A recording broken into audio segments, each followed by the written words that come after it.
In the late summer of 2023, Caitlyn Brooks arrived in Savannah, Georgia, carrying a single suitcase and a burden heavier than she could name. Her grandmother, Allison, had passed away 6 weeks earlier, and with no remaining family in the area and the funeral already behind her, Caitlyn's only task now was to clear out and prepare the property for sale. The house, a fading Victorian perched on the corner of a quiet historic block, had belonged to Allison for over 50 years. Time had etched itself into the porch beams and window frames, and the air inside smelled faintly of lavender and old paper. Every creak of the floorboards reminded Caitlyn of childhood summers, though even then the house had felt like it belonged more to memory than to the present. The interior had gone untouched for decades. The wallpaper peeled at the corners, dust gathered thick along the crown moldings, and antique furniture stood like quiet observers in every room. Caitlyn moved carefully through the spaces, sorting the practical from the sentimental, boxing up dishes, letters, and framed photographs. Each item seemed reluctant to leave its place, as if the house itself was unwilling to surrender its history. On the third day, she climbed to the attic. The wooden steps groaned beneath her feet, and the temperature shifted to a breathless stillness the moment she stepped into the space. The room was dim, lit only by the thin slats of sunlight filtering through a gable window.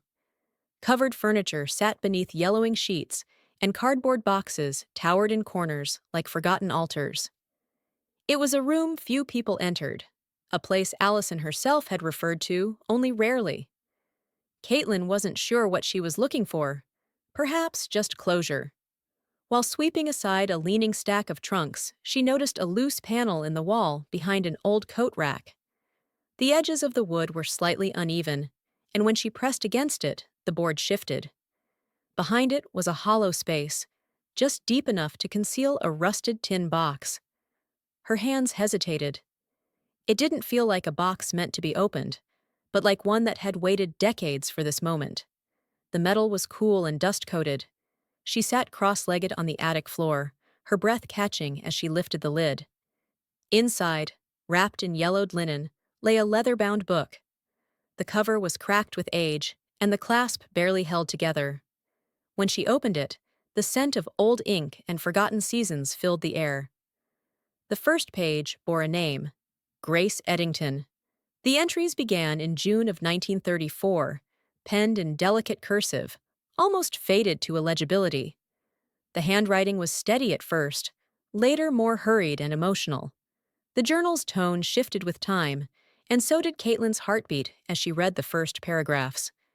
There were no obvious secrets yet, only the musings of a young girl, lonely, perceptive, hopeful. But there was something in the phrasing, in the undercurrent of withheld truths, that kept Caitlyn turning the pages. The attic was quiet, but for the sound of shifting dust and turning paper. What began as curiosity slowly evolved into fixation. This wasn't just a diary. It was a time capsule buried beneath generations, deliberately hidden away. By the time she realized the sun had disappeared beyond the horizon and the attic had grown dark and cold, she had read nearly 50 pages. The entries had begun to reveal names she didn't recognize, places that no longer existed, and feelings that refused to stay silent. The air felt heavier now, as if the house knew she had discovered something she wasn't meant to. Caitlyn closed the book gently, holding it in her lap for a long moment. She didn't yet know why Grace Eddington's words mattered, but something deep inside her whispered that her life would not be the same after reading them. Chapter 2. Grace and the Secret of Pinewood Farm. Caitlyn sat alone in the attic, her legs curled beneath her, the diary resting in her lap like a fragile relic. She turned the pages slowly, careful not to damage the thin paper, each line drawing her deeper into a story that had been buried for nearly a century. Grace Eddington's voice, delicate and unwavering, unfolded across the pages with increasing urgency. The words carried the weight of a life cornered between silence and survival. Grace had been 17 that summer of 1934, the daughter of a traveling preacher who rarely stayed in one place long enough to plant roots. Her mother had died years earlier, leaving Grace to navigate the world with little more than faith and observation. When her father accepted a temporary posting near Macon, Georgia, Grace had taken a seasonal position at Pinewood Farm, home to the Dalton family. The estate sprawled across rolling fields of cotton and oak-lined driveways, with servants' quarters tucked discreetly out of sight. The Daltons were a family of wealth, tradition, and unspoken power. Their influence stretched through every corridor of local politics and commerce. Grace described the house in vivid detail: the coldness of its halls, the sterile grandeur of its parlor, the whispering hush of its dining room.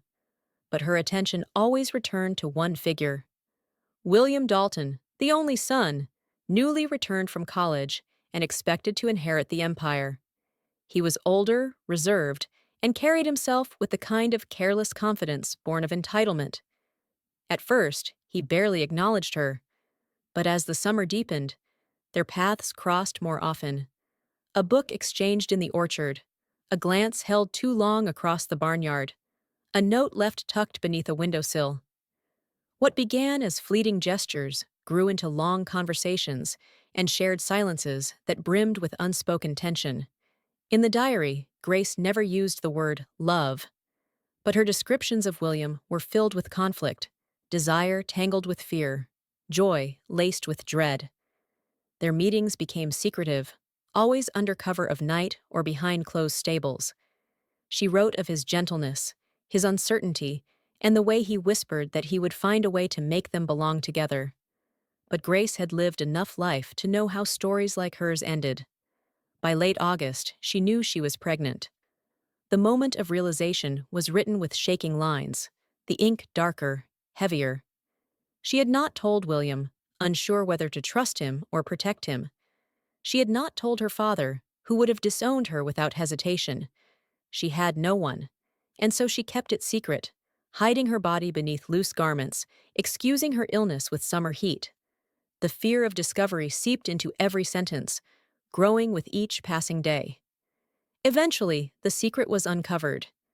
Grace didn't detail how, only that one morning she was summoned to the main house and never returned to the servant quarters. The pages that followed grew fragmented, the handwriting more frantic. She was taken from the farm under cover of night, driven to an unknown location by two men she didn't recognize. They spoke in clipped tones, refused to answer her questions, and left her in the care of a stern woman in a white apron who told her to stop asking why. She gave birth in early February of the following year, in a cold room without windows. The entry for that day was brief. A girl, perfect. They won't let me hold her. After that, there was silence, several pages torn out, as if Grace had changed her mind about what she could afford to remember. The diary resumed weeks later, her tone hollow. The baby, she wrote, had been adopted by a wealthy couple from Charleston, George and Marianne Brooks. The arrangement had been orchestrated by the Daltons themselves, who paid handsomely to ensure discretion. Grace was told she could never contact the child, never claim her, and never return to Pinewood. The Daltons, she wrote, believed they had erased the mistake, but Grace had preserved the one thing they couldn't control: her story.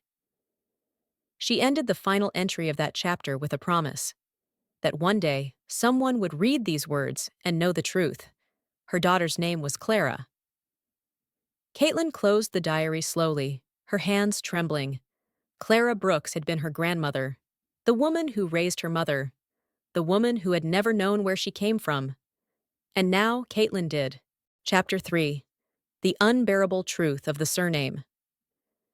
Caitlyn spent the next morning in a daze, the words from Grace's diary echoing through her mind like a distant melody she couldn't turn off.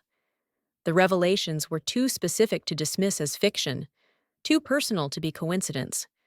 She had slept little, her thoughts circling the same relentless conclusion.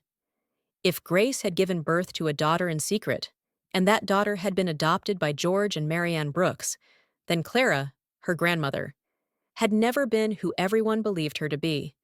And neither had Caitlyn. With trembling hands and a growing sense of dread, Caitlyn took the next step. Verification. She began with public records, digging through digitized birth certificates from Charleston, 1935. It took hours of slow, methodical searching, navigating through countless blurred documents and mismatched filings. But eventually, she found it. Clara Brooks, born February 3, 1935. Female, adopted. The certificate listed George and Marianne Brooks as the legal parents. The line for birth mother read M. Eddington, written in faint type, nearly obscured by an official stamp. No first name, no father. Caitlyn stared at the screen in silence. The initials matched. The date matched. But it wasn't just a match of logistics. It felt like an intimate confirmation whispered from the past. That missing name, that deliberate omission, was not an error. It was intentional. A redaction by design. The gravity of it settled in slowly. Clara had never known her real mother. She had been raised believing she was chosen by loving parents, but never told the true circumstances of her origin. Her identity had been rewritten before she could speak, her story curated by people with more influence and more to protect. Caitlyn's hands hovered over the keyboard as the weight of her family history began to realign itself in her mind. She wasn't just a descendant of immigrants and Charleston merchants. She was the great-granddaughter of a teenage servant girl and the heir to one of Savannah's most powerful bloodlines. Downstairs, in the study cluttered with inherited files and boxes of forgotten letters, Caitlyn returned to the search for anything that could tie the pieces together. In a box labeled Clara, Personal, she found it, a sealed envelope, aged and brittle at the edges, bearing no stamp or date. It was addressed in faint handwriting, "To my daughter, if you ever find this." Inside was a single page, folded carefully, written in Clara's unmistakable script. Caitlyn unfolded it with reverence. The letter was soft and sorrowful, full of restrained longing. Clara wrote that she had always felt there was something unfinished in her story, something no one would tell her. She admitted to finding a photograph once, hidden in Marianne's vanity, of a girl who looked like her, but was dressed in servant's clothing. When she asked about it, Marianne had claimed it was a distant cousin. Clara never believed it. She spoke of a recurring dream of standing in a field of cotton, the sun too hot, the wind heavy with silence. She had no memories of that place, but something in her bones told her it had existed. She closed the letter with a line Caitlyn would never forget. "If there was ever a truth I wasn't meant to know, let it still live through you." Caitlyn sat back, the letter trembling in her hands. Everything aligned. The diary, the birth records, and now this silent testament, written in her grandmother's own voice.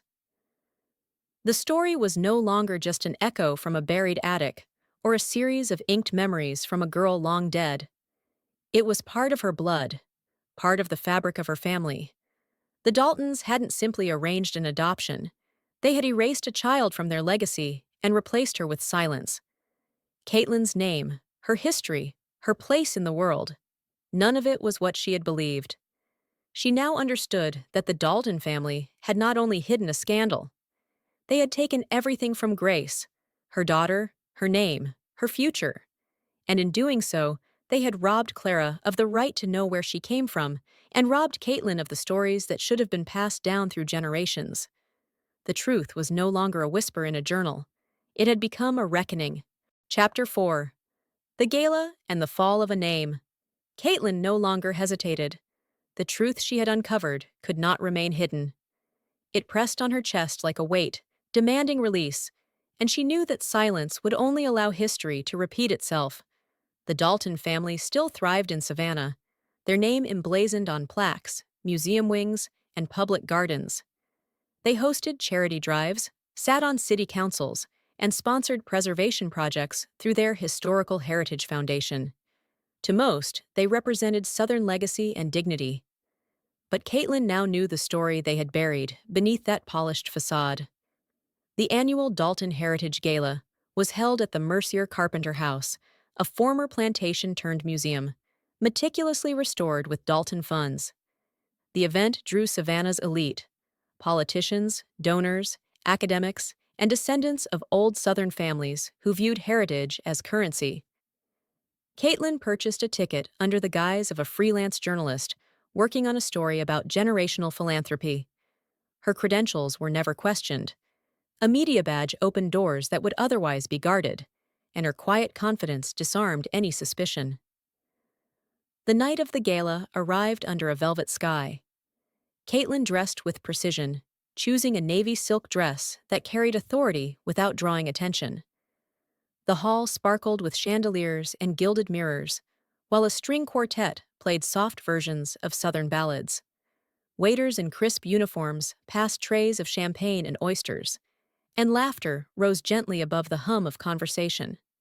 She moved through the crowd with practiced ease, stopping to admire exhibits about Georgia's cotton history, pausing at portraits of Dalton patriarchs. On one wall, a large oil painting depicted William Dalton in his prime, standing beside an oak tree with a hunting rifle. His gaze was calm, confident, unbothered. Caitlyn stared at the painting for a long time. In her purse, she carried a printed excerpt from Grace's diary and the letter Clara had written. In her other hand, she clutched a folder marked only with the initials G.E. Charles Dalton, grandson of William and current head of the Dalton Foundation, stood near the central staircase speaking to a group of board members. He was in his late 50s, silver-haired, and impeccably dressed, with the easy authority of someone who had never been publicly challenged. Caitlyn waited until the crowd around him thinned before approaching. She introduced herself briefly as a journalist, covering historical narratives of Southern families. He greeted her politely, used to reporters and small talk. In one swift, measured motion, Caitlyn handed him the folder. She said little, only that it contained documents he needed to see privately. He accepted it without looking inside, likely assuming it was a routine press inquiry. But the weight in her gaze lingered, and for a moment, Charles looked back at her with a flicker of something less certain. She turned and walked away before he could ask anything more. That night, Caitlyn didn't sleep. She sat by the window of her rented apartment, the city lights of Savannah flickering below like distant fires. The next morning, the storm began. The Sunday edition of the Savannah Chronicle landed on front porches across the city before sunrise. The headline stretched across the fold in bold serif letters, "The Child of Cotton Silence." The article bore no byline. It cited anonymous historical records, excerpts from a diary of a servant girl named Grace Eddington, and a personal letter written by a woman adopted in 1935 under suspicious circumstances. It traced the line from Grace to Clara to Caitlyn, drawing a direct and damning connection to the Dalton family's legacy. The piece did not accuse with rage, but revealed with precision. It detailed how the Daltons had concealed the birth of an illegitimate child, arranged an anonymous adoption, and systematically erased any trace of Grace from their official history. The article questioned the authenticity of the Dalton Foundation's narrative, its claims to preservation, and its silence about the laborers and women whose stories were excluded from the curated past. By noon, the story had gone viral. Local news outlets picked it up first, followed by national platforms with headlines like "Southern Dynasty Faces," "Truth About Hidden Heir." Comment sections exploded. Historians weighed in. Advocacy groups called for transparency and a full audit of the Dalton Foundation archives. Protesters appeared outside the museum within 24 hours, holding signs that read, "Preserve truth, not just facades." Within days, Charles Dalton released a public statement calling the matter a deeply personal family issue and promising an internal review of Foundation records. But the damage was done. Donors withdrew. University partnerships paused. The Dalton name, once untouchable, now sat under the microscope of public scrutiny. Caitlyn watched it unfold not with triumph, but with steady resolve. She had not wanted destruction, only honesty. But the truth had never been gentle. It peeled away illusions with sharp edges. The child once silenced by cotton fields had been heard. And now, the house that erased her was beginning to crumble. Chapter 5. The New Testament. Weeks passed in uneasy silence following the publication of the story. The Dalton name continued to reverberate in the headlines, and their once revered foundation became a symbol of reckoning rather than preservation. Then, without ceremony or warning, Caitlyn received a formal letter on Dalton Foundation stationery. It was signed by Charles Dalton. The letter was brief but significant. Charles acknowledged the authenticity of Grace Eddington's diary and Clara Brooks' letter. He wrote that the Dalton family had reviewed private writings left by William Dalton, handwritten journals stored in the family's restricted library. In those pages, William had admitted to the affair with a young servant in the summer of 1934. He had expressed guilt, remorse, and a deep regret for remaining silent. But he had never attempted to find or reclaim the daughter that was taken from him. He had died carrying a truth he had not dared to speak aloud. Caitlyn read the letter multiple times. It did not absolve anyone, but it opened a door. A quiet acknowledgement that history had been distorted, and that someone in power was finally willing to look at it without turning away. Days later, her phone rang. It was a representative from the Dalton family's legal counsel. They requested a private meeting to discuss terms. The meeting was held in a neutral office space, far from the museum halls and plantation walls that once displayed the Dalton legacy with pride. Caitlyn entered with a calm that belied the storm within her. She made her expectations clear from the beginning. She did not want financial restitution. She did not want apologies wrapped in PR strategy. What she wanted was justice, visible, lasting, undeniable. After weeks of negotiation, a compromise was reached. The Dalton family agreed to donate a portion of their ancestral land holdings on the outskirts of Savannah, land once cultivated by laborers whose stories had never been told. That land would be used to create a nonprofit crisis center for women facing unplanned pregnancies, designed to offer counseling, medical care, and safe housing. The building would feature a memorial hall named in honor of Grace Eddington. Her portrait would hang near the entrance, alongside a plaque that told her full story, not as a servant girl, but as a mother, a writer, and the silenced branch of a Southern legacy. The Dalton Foundation also agreed to commission an independent historian to revise their public archives, correcting omissions and restoring the erased lineage. For the first time in generations, Clara Brooks' birth record would reflect her true origin, and Grace's name would be restored to the family's official genealogy. There would be no more anonymous initials or blank lines where a life had once been buried. Caitlyn declined the monetary settlement offered to her directly.